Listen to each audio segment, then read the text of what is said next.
Hello everyone, my name is Komasinyolo. Welcome to another video by Attention Matrix, where we try to make learning fun and easy. Please comment, like, and subscribe if you would like us to continue making this content and you enjoy it or find it helpful. Now on to the next video. Let's get right into it. Okay, so in this video, we will be focusing on functions still. On the first video, the first video of this series of functions on functions, we looked at the parabola and we looked at three standard forms of the parabola, three possible standard forms of the parabola, and we only focused on the first one, which is the one that you see here on the screen, which is this one here. Okay, so in this video, we are going to be focusing on sketching this function, and we will be revisiting the quadratic formula, okay, because we will need it in order for us to be able to sketch some of the functions. Okay, so you will remember from the first video that we covered what A is, what B is, and what C is from this standard form, and in this video we'll be focusing on sketching. Okay, so we will be revisiting some concepts. Factorization is one of them, and the quadratic formula is one of them, and just sketching. Okay, so let's say this is best explained through the form of an example. So let's come up with an example. Let's say you've got y is equal to x squared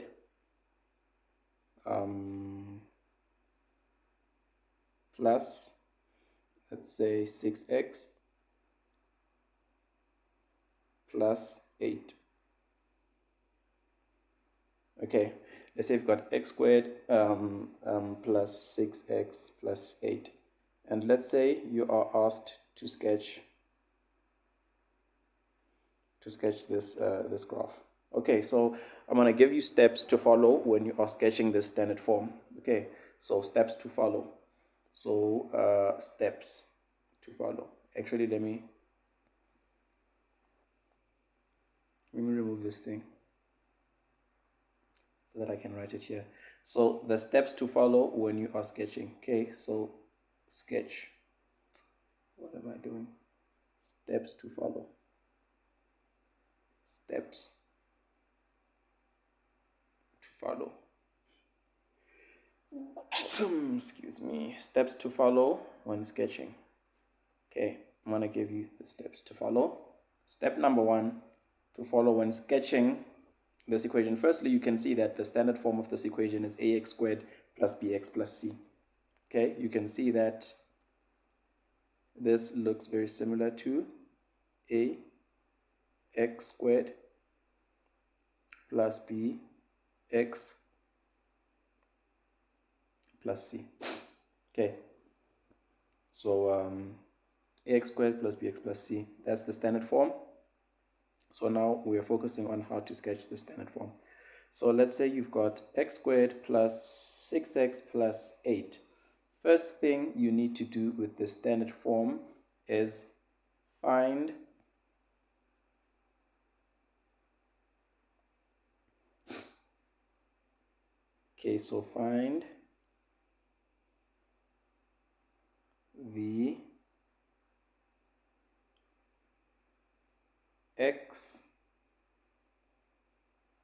find the x and y intercepts, and I'm going to spend a good portion of this video explaining how to do that, specifically with the x-intercepts.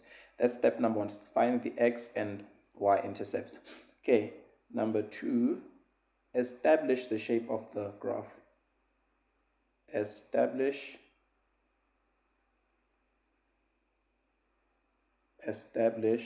shape of graph. So first you find the x and the y intercepts, and then secondly you establish the shape of the graph, and then thirdly you use that information to sketch the graph. Once you know the x and y intercepts, and once you know the shape of your graph, then step 3 is basically sketch. I'm just going to write it here. Sketch. Okay, so how do you do that? How do you do all of that? Well, we've got x squared plus 6x plus 8. Let's show you how to do that. Okay, so for step number 1, so we've got y is equal to x squared plus 6x plus 8. How do you sketch this parabola? Step number 1 is find the x and the y intercepts. Now, how do you find your x and y intercepts? Well, your x, I'm just going to start with the easy one, your y intercept. What is your y intercept? Your y intercept is that value there, which is c. This is your y-intercept. Okay, from the standard form, this is your y-intercept. Remember, from the standard form and from the previous video, please watch the previous video if you have not. Ax squared plus bx plus c. This is the standard form. C is that number there, which is this number there. Okay, that's what c is. So that's your y-intercept. And remember what it means. Y-intercept is the y value on your y-axis through which your graph cuts, or through which your graph passes. So that's c. So your y-intercept in this case, how would you calculate your y-intercept? Well, you just say, firstly, you can identify your y-intercept by inspection. You can immediately see that that's your y-intercept there. But if you had to calculate it, if they asked you to calculate it and show the steps, the calculations, well, what you would do is the following. You would say, your y-intercept, you can get your y-intercept when x is equal to 0. You can get your y-intercept when x is equal to 0. Why? Why is that the case? Let's say you've got a graph that looks like that. I'm not going to draw a graph actually. Let's say you have a Cartesian plane, right? When x is equal to 0, x at that point is equal to a specific number. X at that point is equal to a specific number, even here, even here, even here, even here, even here, even here, even here. X at that point there is equal to 0, right? Because that's the origin. That's the origin there. X at the origin is equal to 0. That's where your x's cross. That's where your x's intercept. It's x is 0 there and y is 0 there. But you want to find your y-intercept when x is equal to 0. So when x is equal to 0, when x is at that point there, it means you are cutting through the y-axis. Okay, so if x is there and you have some graph, if x is there and you have, so it doesn't matter what the graph looks like. Say the graph looks like that, right? At that point, your x is equal to 0. So the value there that corresponds to that x is equal to 0 is your y-intercept, because it cuts through the graph, right, when x is equal to 0. Okay, so that's just to explain what the intercept is. So if you had to show calculations to find your y-intercept, you simply, wherever you have x in your equation, you just replace it with 0. Okay, so you've got y is equal to, in this equation here, you've got x squared. But instead of x squared, you're going to write 0 squared, because x is equal to 0 where you have your y-intercept, right? Plus, here you've got 6x. So you've got 6. Wherever you have x, you replace it with 0. You must get into the habit of putting these numbers in brackets, okay? It makes life so much easier. It makes things easy to follow and to interpret for yourself, to avoid making mistakes even. Plus 8. Okay, that's that 8 there, right? And you can see that anything multiplied by a 0 is a 0. So that's going to fall off and that's going to fall off. 0 squared is 0. 6 times 0 is 0. You're going to be left with y is equal to 8. So this is your y-intercept, and you can see that it's the same as that value there. Okay, easy. That's how you find your y-intercept. So we've started, we've successfully started our process of finding the information we need to sketch our graph. The second piece of information you need is to find your x-intercept. This was your y-intercept. We found our y-intercept. Now we're going to find our x-intercept. Let's find our x-intercept. Now, what is our x-intercept? So x-intercept,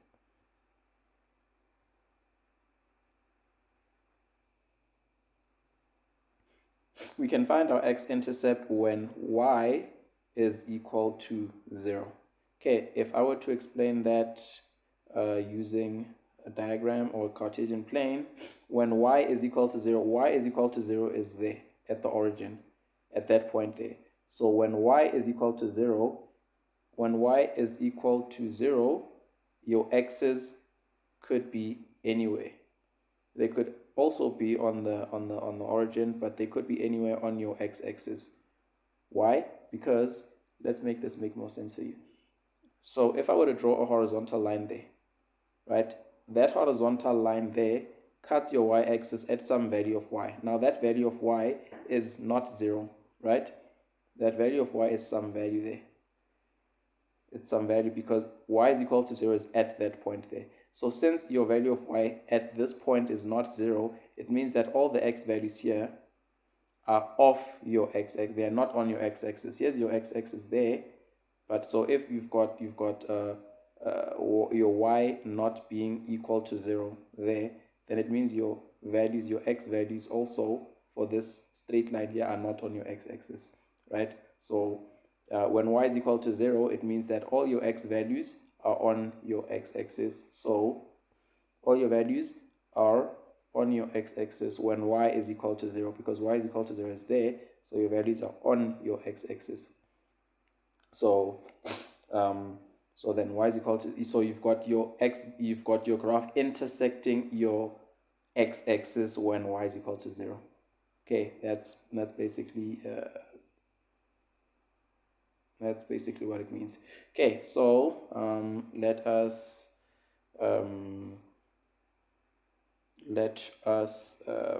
find the x-intercepts. Okay, the x-intercepts. Now, how do you find the x-intercepts for that equation? Remember what the equation is? It's y is equal to x squared plus 6x plus 8. Well, in order for you to find the x-intercepts for this, we know that we have to substitute wherever we see a y, we substitute it with 0. So that's going to be 0 is equal to x squared plus 6x plus 8. Okay, now how do you solve this? How do you solve for x? You see that you have an x squared there and you've got an x there. How do you solve for x? Well, you would have to factorize. Okay, so you'd have to know how to factorize this equation in order for you to be able to calculate what x is. You'd have to know how to factorize. Okay, now why do we factorize? Why do we factorize?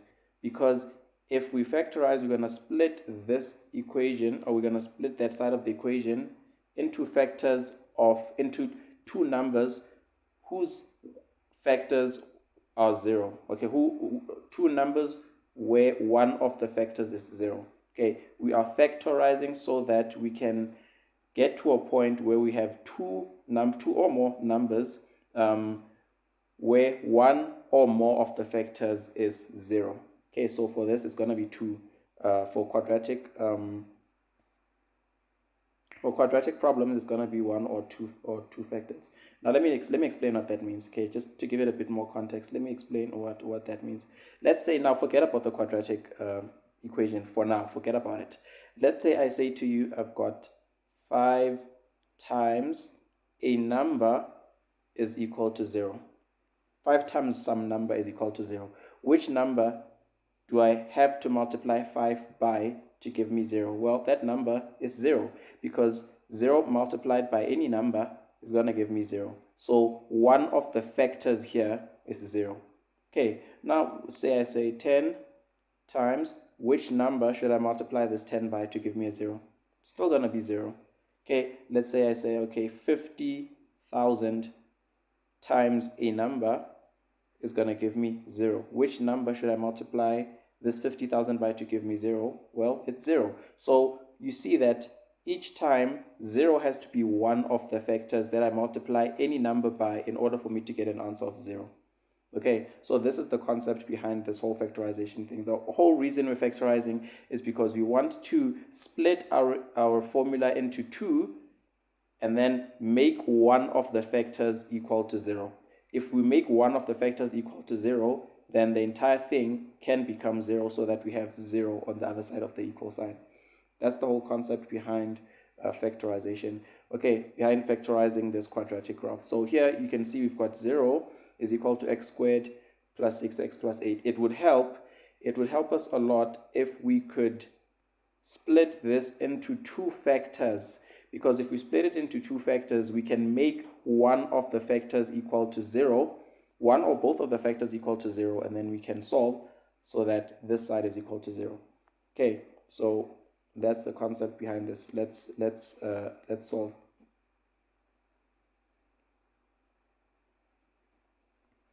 Let us solve. So now we've got, I'm just going to write 0 is equal to x squared plus 6x plus 8. Okay, so now we want to split this into two. So I'm just going to say we're factorizing so that we split it into two. We've got open bracket, or this is how we split it into two. We know that for quadratic, we're going to have two pairs of brackets. Okay, two pairs of brackets or two sets of brackets. This is just the rule. Get used to it. It's the way it is. It's going to give us two factors.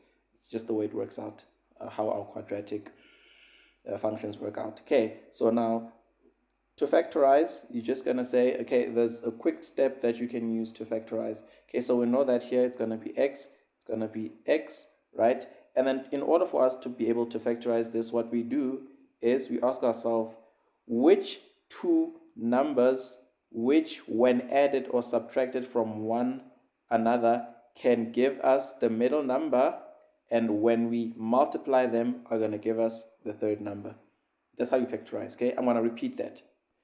You ask yourself, okay, let me just, you ask yourself, which two numbers can I add or subtract together to get 6, and can I multiply together to give me 8? I'm going to take this slowly so that we all understand. Okay, so to factorize this thing, you just say, which two numbers can I add together to give me 6 and multiply and give me 8? Now, in order for you to find those two numbers, you've got to find the factors of 8. Okay, so you just say, what are the factors of 8? Which numbers, when I multiply together, can give me 8? Okay, so firstly, and they have to be whole numbers, right? They have to be whole numbers. So I know that 8 times 1 can give me 8. Okay, and I know that 4 times 2 can give me 8. Okay, there are no two other whole number factors that are going to give you 8. These are the two sets of numbers that are going to give you 8 when you multiply them together. Okay, now let's add and subtract them. Let's say what is, so let's start with the first group. So I'm going to add and subtract these two numbers here. Okay, firstly I'm going to add them. I'm going to say, what is 8 plus 1? 8 plus 1 is 9. Okay, what is 8 minus 1? 8 minus 1 is 7. Then I'm going to do the same thing with these. I'm going to say, what is 4 plus 2? That's going to give me 6. And I'm going to say, what is 4 minus 2? 4 minus 2 is 2. Now, you look at the answers here. There's 9, there's 7, there's 6, and there's 2. Which of these answers gives me the middle number here? Well, this one gives me the middle number. Now, how did I get this one? Well, I got this one from 4 and 2. So I know that my factors here are going to be 4 and 2. Okay, so, and then how do you decide on the sign, which sign goes to which number? Well, the sign of the middle number in your equation, the sign of the middle number goes to the bigger number. So this is a plus. The bigger number between 4 and 2 is 4, so that takes a plus. Okay, and then the last question you ask yourself is, to get, what sign is it that I'm getting there? Well, that's a plus. In order for me to get a plus, I'm going to need another plus here, right? When I multiply these two pluses together. When I multiply these two pluses together, I'm going to have to end up with a plus there. And so then my answer will be x plus 4 and x plus 2.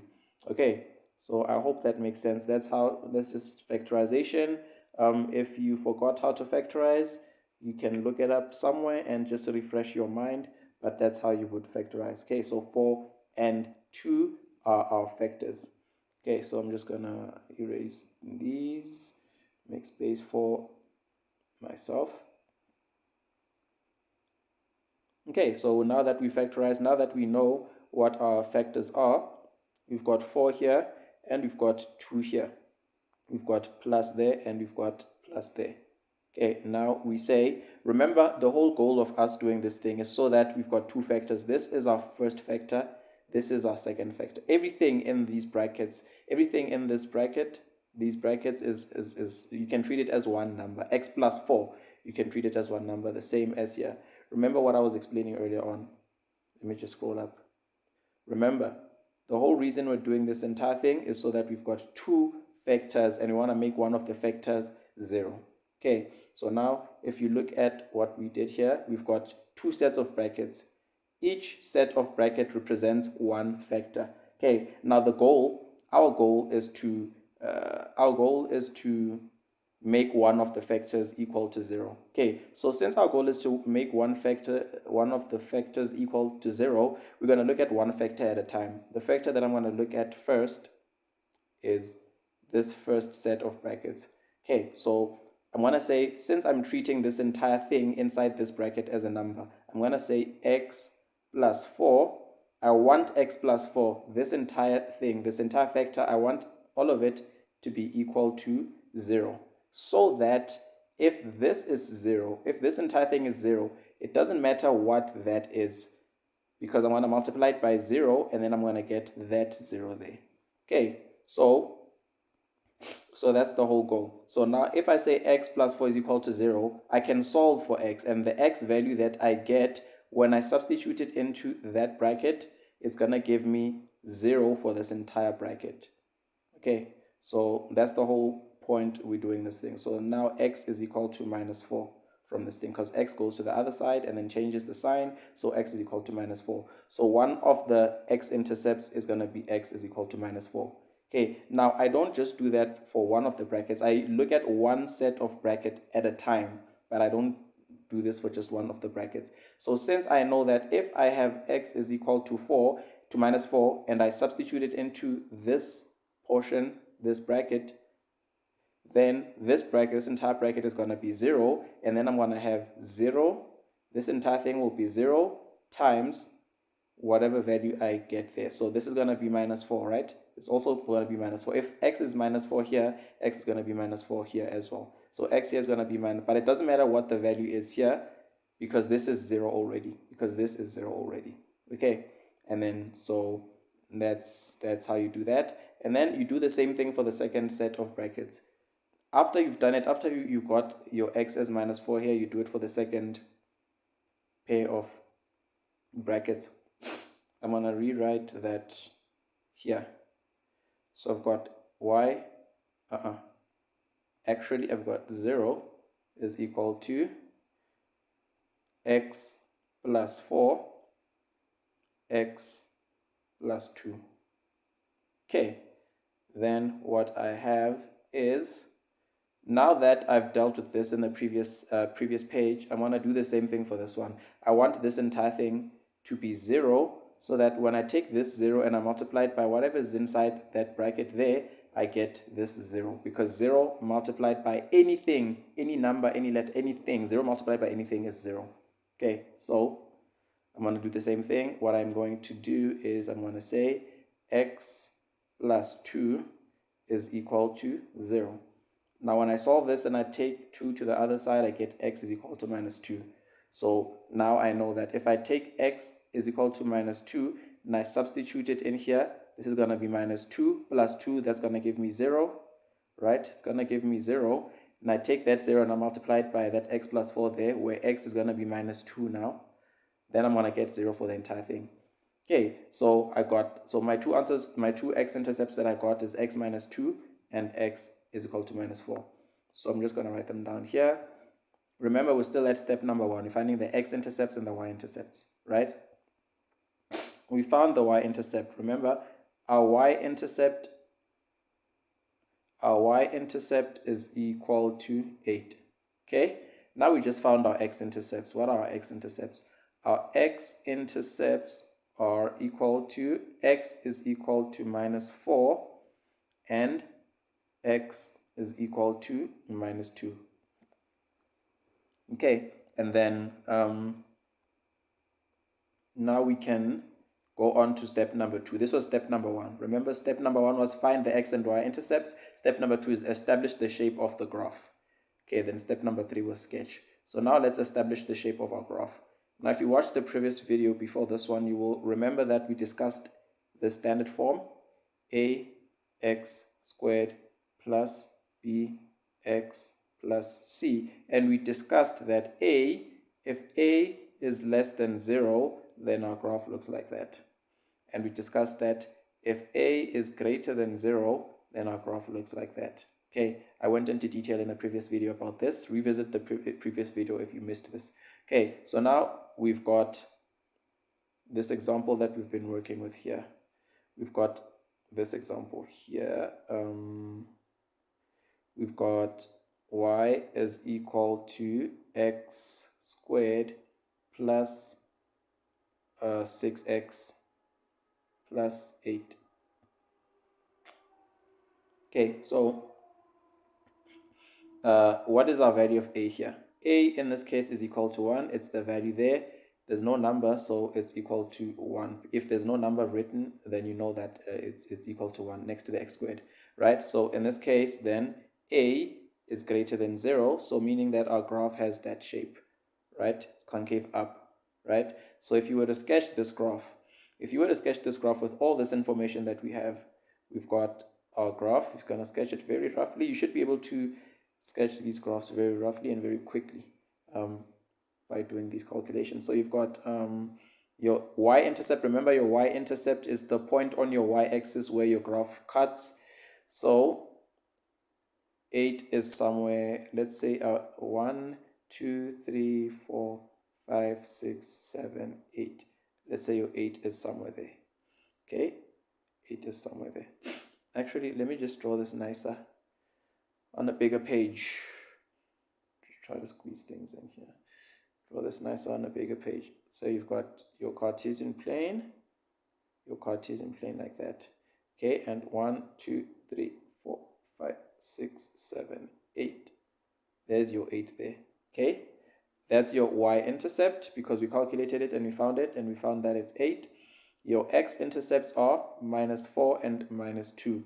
Those are the two x values where your graph cuts your x-axis, -4 and -2. So -4, let's say this is 0, then 1, 2, 3, 4, 5, 6, 7, 8. So this is minus, right? -1, -2, -3. This is the negative side of your graph. So that's so -1 is here, -2 is here, -3 is that, and -4 is there. Okay, so we know that our graph cuts our x-axis at -4. -4 is there, right? There's -4, and at -2. Those are our x-intercepts, -4 and -2, right? And so now we know the shape of our graph. We know that the shape of our graph is looking like this. So now we can sketch our graph. We can just sketch our parabola like that, and it cuts through -8. So you can see that all those points that we calculated, our graph cuts through all those points that we've calculated. And we've officially sketched our graph. Okay, you can just label it as your y is equal to that equation, and label your x's. That's x. That's always label your x's. Never forget that. Okay, and then this is what your graph would look like. Okay, so this is how you'd go about sketching this graph. Firstly, you should remember how to calculate your x and y intercepts. Remember what they mean. And then secondly, remember how to factorize, because you're going to definitely need to do that, to know how to do that. And then thirdly, know how to establish the shape of your graph. Okay, so this is how you sketch the standard form. That's how you sketch the standard form. Now, let us look at the quadratic formula. What if you had, I'm just going to give you another example. Let's say you had, let me just look up this example here. let's say if you had 5x squared plus 6x plus 1. We ask you the same thing, sketch, right? Sketch. Same question, sketch. Okay, so remember what the first thing you need to do is find your x and y intercepts. Find your x and y intercepts. That's your step number 1. Okay, now start with the easier one. What is your y intercept? Well, your y-intercept is when x is equal to 0. So wherever you have an x in this equation, wherever you have an x, you just put in a 0, right? So what you're going to do is you're going to say y is equal to, so 5x squared, where x is 0, so that's 0 squared, plus 6x, where x is 0, plus 1. Okay, so now you know that anything multiplied by 0 is 0, so then your y is equal to 1. And that should be easy, and you should have been able to tell that your y-intercept is 1 by inspection, by just looking at the equation. Okay, that was easy enough. Now, let us find your x-intercepts. How do you find your x-intercept? X-intercepts. What is your x-intercept? What are your x-intercept values? Well, this equation, again, I'm going to write it again, is 5x squared plus 6x plus 1. Now, the approach that I told you to follow the last time is not going to work for this one because you don't have a 1 there, you have a 5. Now, the approach that I explained to you the last time to use when factorizing, it works when you have a 1 there. See, you had a 1 there. So this was very easy to factorize using the approach that I taught you. So in this case, the concept is still the same. The concept is still the same. This is still what we are aiming to do, right? This is still what we're aiming to do. This is still what we're aiming to do, but just how you approach it, it's going to be a bit different. So now, since whenever you see a number here, this is my piece of advice. Whenever you see a number next to the x squared, right, and you want to find your x-intercepts when y is equal to 0, firstly, the first thing that you're going to do, obviously, is to remember, x-intercepts mean y is equal to 0, right? So you're going to say, wherever you see you have a y, you replace it with a 0. So that's 0 there is equal to 5x squared plus 6x plus 1. You still want to break this into factors, into 2 factors, right? So you still want to follow what we did before. You want to break this into 2 factors, that and that. Now, how do you know your values there? Okay, how do you know your values inside your brackets? Well, since you have a non-1 value here, this is not 1, this is some other value, it's not 1, it's 5 in this case, then this is where you should use the quadratic formula to find your x-intercepts. Okay, now you should remember from the earlier grades that the quadratic formula is x for x1 and x2, x1 and x2 is equal to minus b plus minus, that's b squared minus 4ac divided by 2a, not 2.8. And remember, the standard formula of your quadratic formula is a x squared plus b x plus c. So here, this b is the same value as that b and that b. And this a is the same value as that a and that a. Okay, and this c is the same value as that c. So you basically look at your equation, identify the value of a, b, and c, and then substitute them into your quadratic formula and get your values of x. Now, the values of x that you're going to get after doing the substitution are your actual x-intercepts. They are the values of x that you need to make one of your factors here, equal to 0. Remember, that's the aim. That's the main aim of this, of finding your x-intercepts, is to make one of the factors here 0. One of the brackets 0. Okay, so let us do that for this thing, for this this example. Okay, I'm gonna do this pretty quickly because the quadratic formula should have, this is basically a revision. Revisit the quadratic formula and how to use it from your earlier work in earlier grades. Okay, so in this case, my equation is y is equal to 5x squared plus 6x plus 1. Okay, that is your that's your equation that you're trying to solve.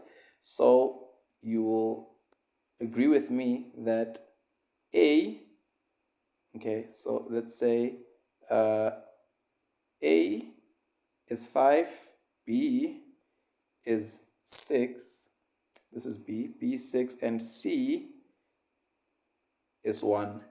Okay, now you just take these values and you substitute them into the quadratic formula and then you solve. Okay, you solve.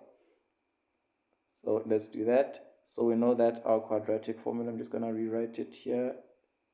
x1 and x2 are equal to minus b plus or minus the square root of b squared minus 4ac divided by 2a.